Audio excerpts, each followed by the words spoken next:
बरसाती पानी की निकासी ना होने को लेकर सेक्टर 9 के लोगों ने राज्य परिवहन मंत्री असीम गोयल की कोठी पर जमकर विरोध प्रदर्शन किया। प्रदर्शन के दौरान असीम गोयल कोठी पर मौजूद नहीं थे और न ही कोई प्रतिनिधि ज्ञापन लेने आया, जिसके चलते सेक्टर वासियों ने जमकर रोष प्रकट किया।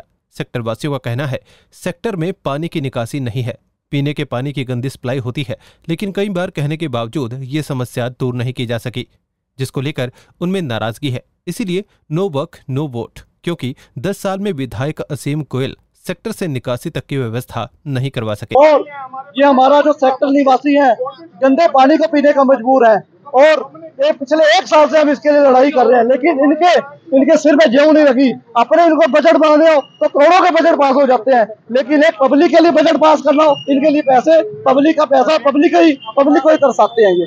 और ये मैं कहता हूँ फेलियर ऑफ गवर्नमेंट है कि पब्लिक को आज इतना, जबकि हम कहते हैं हमारे प्रधानमंत्री जो कहते हैं हम तो चांद में पहुंच गए हैं, लेकिन शर्म आनी चाहिए हमारे शेष विधायक को कि आज तक हमारे सेक्टर वासियों को एक पीने का पानी, एक पानी निकासी की व्यवस्था नहीं करवा पाया। 6 में से विधायक के ऊपर। और मैं तो अपने सेक्टर वासियों को कहूंगा, no work no vote, no work no vote, no work no vote, no work no vote, no work no vote, no work no vote. बहुत महंगी कोठियां हैं जी आपकी, फिर भी समस्या नहीं हल होती होगी। सर ऐसा है कि आप कभी आके देखो, कई बार सैंपल भेज चुके हैं, पीने का पानी और सीवरेज का पानी मिक्स होके आता है, बदबू मारता है, जिससे हाथ नहीं धो सकते, कुल्ला नहीं कर सकते, जिससे आरओ की बड़ी बड़ी बोतल ला के रखनी पड़ती है। बारिशों के दिनों में ज्यादा हो जाता है, वैसे तो 12 महीने ही रहता है।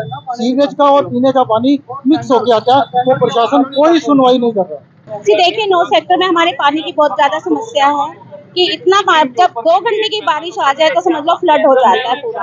इतना ज्यादा हमारे 2-2 फुट के पानी हमारे घरों के अंदर आता है और ना तो देखो बच्चे स्कूल जा पाते हैं, हम लोगों ने ऑफिस जाना है, हम लोग नहीं जा पाते। अगर पानी में गाड़ी निकालते हैं तो इंजन में पानी जाता है, गाड़ियां खराब होती हैं। मतलब कि हमारे लिए कोई भी यहाँ पर कोई भी प्रॉब्लम का हल नहीं हो रहा है। इतने साल हो गए हमें बोलते हुए। 10 नंबर गेट के पास सबसे ज्यादा पानी खड़ा होता है, जितना सेक्टर का पानी है फ्लो करके हमारी तरफ आके वहाँ पर ढलान है, 10 सेक्टर ऊंचा कर दिया है, 9 सेक्टर नीचा।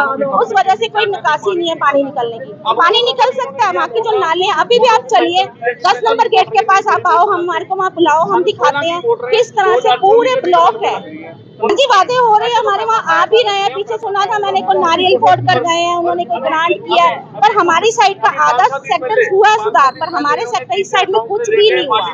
इतना पानी है कि हम इतने ज्यादा बेचारे बुजुर्ग हैं, देखो घर में कोई दवाई लेनी है, कुछ है, बाहर नहीं जा सकते, दूध नहीं मिलता, नहीं पहुँच सकते, कुछ भी नहीं आता। जब तक ये मोटर लगाते हैं, पानी का फ्लो जब तक निकालते हैं, सुबह बारिश आई, कल सुबह जाके पानी हमारे वहाँ से निकलेगा। कोई आवाज नहीं सुनी जा रही, कोई सुनने वाला नहीं। ऐसा जी यहाँ पे आए थे सेक्टर 9 के लोग, देखो जी सारे आक्रोशित है, सारी अपनी समस्या बताने को यहाँ पे आए हैं, लेकिन हमारी आवाज नहीं सुनी कि यहाँ पे विधायक साहब हमें मिले नहीं है।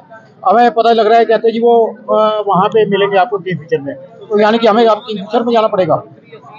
तो बताओ, अब 10 साल से हमारा जब से वाटिका का नाला बंद कर दिया गया, उस नाले में सारा पानी निकल जाता था सीधा। वो जो वाटिका नाले में ये जो 5 पाइपें जोड़ने का वो कर रहे हैं, वो सारा हमारा वहाँ जाम लावे बहुत हो गया।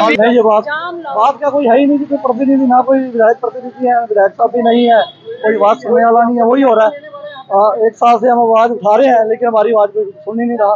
और आपके सामने रिजल्ट कि सारे सेक्टर वासी इकट्ठे हो गए आए हुए हैं, और ये देख लीजिए आपके सामने ये अपना ये हमारे सेक्टर से ज्ञापन दिया जी। ज्ञापन नहीं, विधायक जी है नहीं, ज्ञापन किसी ने दिया नहीं।